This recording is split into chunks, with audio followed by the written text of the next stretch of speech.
Sir, unsa oras sa ganin nadawat na to alarma, sir? Nadawat na mo sir alas 7:00 sa buntag. Apan pag-responde na mo, pag-abot na mo sa area, diretso na mo saka sa second alarm which is 7:14.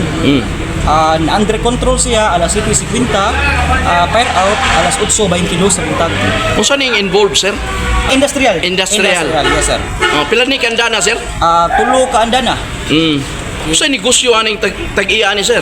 Ang negosyo ani sir, mura ni siya og magama sila foam, styrofoam, unya ilang i-repack, unya i-display ang uban i-deliver. Okay. Yangan aning anilang business mo ning H&A Industrial. So sa tag-iya, sir? Ang tag-iya gid ani sir, H&A ra gihapon industrial. Unsa ang initial investigation o kining unsa Ang possible nga hinungdan sir based sa among initial nga investigation, wiring gid siya sir. Kaya aduna may witness sir nga nakahatag siyang statement na pag-unya sa suga, na pagikap niya sa steel ni ground.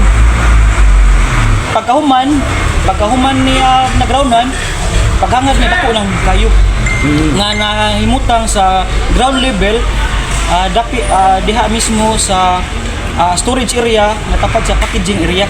Si Emily, girescue siya sa kabimiruhan tungkol kay na-trap man siya. third floor, no? Sa third floor niya. Dali siya niya, doon na siya na samad sa ubos sa tuhod Tuhod niya, gas-gas lang. Gas lang. Pero karon stable na iyang kahimtang. So considered, sir, nga confined fire ni atong gi-respondihan. Yes sir. Kay wa siya katakot sa silingan nato nga mga establishmento. Wala katakot. Wa say mga balay na involved. Yes sir, wala siya bayan. Sa mga nasugdan ninyo, sugatan ninyong problema, sir, sa first attack ninyo sa inyong firefighting operation ganiya. Number one sir, kanil lahang sirang made of steel, nalusog kayo oblihan niya. Sunod niya ng steel, na penetrate na namo, nablihan na namong steel.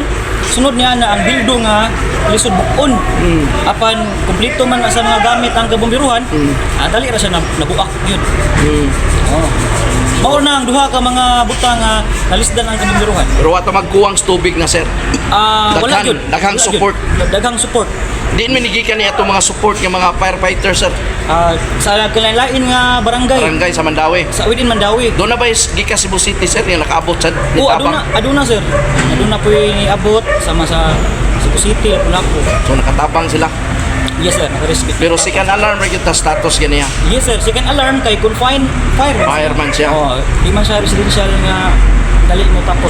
Salamat kay sir, Epoto Yagunya, sir. Okay, salamat sir. Sir, mga pahimangno nato sir para sa mga residente nga paglikay sa sunog. Okay. Number one ginatong isud sa atong una-una sir nga number one nga magbinantayon ta, ikaduha most likely sir kani makuhinungdan sa sunog kaning mga wire. So mas maayo advisable siya bisag kanatuig na nato i-check kung wala ba'y mga pinakdan sa mga ilaga nga resulta sa spark. Ang spark niya mukatap nga to sa plywood ba kay since naaparon sa bawas kisami. So dali kay siya mo penetrate ang kayo. Okay. Thank you so much sir. Okay sir, daghang salamat din sir.